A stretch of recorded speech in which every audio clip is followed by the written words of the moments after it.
Yang mulia, sejak pertemuan kita terakhir 6 bulan yang lalu, belum ada tanda-tanda pandemi akan segera berakhir. Dr. Tedros, Dirjen WHO menyampaikan bahwa pada tahun kedua pandemi, dampaknya bisa jauh lebih mematikan dibanding tahun pertama.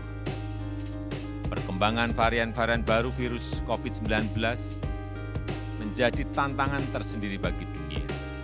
Selain itu, disparitas atau kesenjangan global atas akses vaksin masih lebar. Di saat beberapa negara telah mulai memvaksinasi kelompok berisiko rendah, yaitu anak-anak dan usia belia, hanya 0,3% suplai vaksin untuk negara berpenghasilan rendah. Kesenjangan itu sangat nyata ketika 83% dosis vaksin global sudah diterima negara kaya. Sementara negara berkembang hanya terima 17% untuk 47% populasi dunia. Saya harus kembali mengingatkan kita semua bahwa kita hanya akan betul-betul pulih dan aman dari COVID-19 jika semua negara juga telah pulih. No one is safe until everyone is. Saat ini tantangan akses vaksin yang adil dan merata bagi semua masih sangat besar seperti masalah supply, pendanaan dan keengganan terhadap vaksin. Untuk itu, kita harus melakukan langkah-langkah nyata, yaitu dalam jangka pendek, kita harus mendorong lebih kuat lagi dosis sharing melalui skema COVAX Facility. Ini merupakan bentuk solidaritas yang harus didorong dan dilipat gandakan, khususnya dalam mengatasi masalah rintangan supply. Dalam jangka menengah dan panjang, kita harus melipat gandakan produksi vaksin untuk memenuhi kebutuhan global dan membangun ketahanan kesehatan. Untuk itu, diperlukan peningkatan kapasitas produksi secara kolektif melalui alih teknologi dan investasi. Jika isu kapasitas produksi dan distribusi vaksin tidak segera ditangani, saya khawatir akan semakin lama kita dapat menyelesaikan pandemi ini. Tercapainya proyeksi pertumbuhan ekonomi yang positif, sebagaimana yang disampaikan oleh berbagai institusi keuangan dunia, akan sangat bergantung bagaimana kita secara bersama-sama dapat menangani pandemi ini.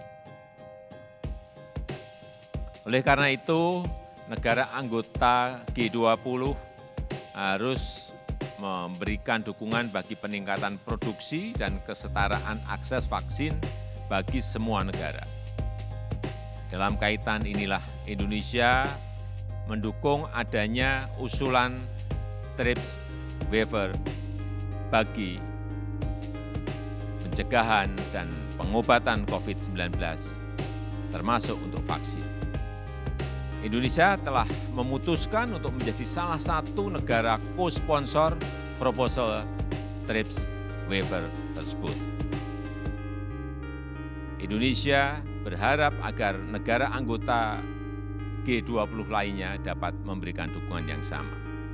Dan sebagai produsen vaksin terbesar di Asia Tenggara, Indonesia siap untuk menjadi hub bagi peningkatan produksi vaksin di kawasan.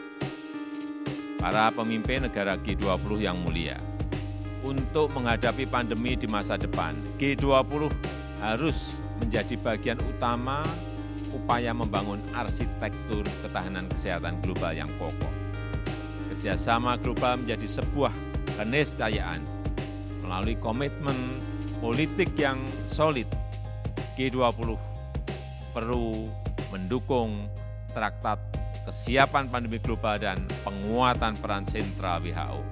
Tak kalah penting, negara-negara G20 harus menjadi katalisator ketahanan kesehatan kawasan melalui peningkatan sistem deteksi, peringatan dini, dan mekanisme berbagi informasi, serta dukungan pendekatan One Health.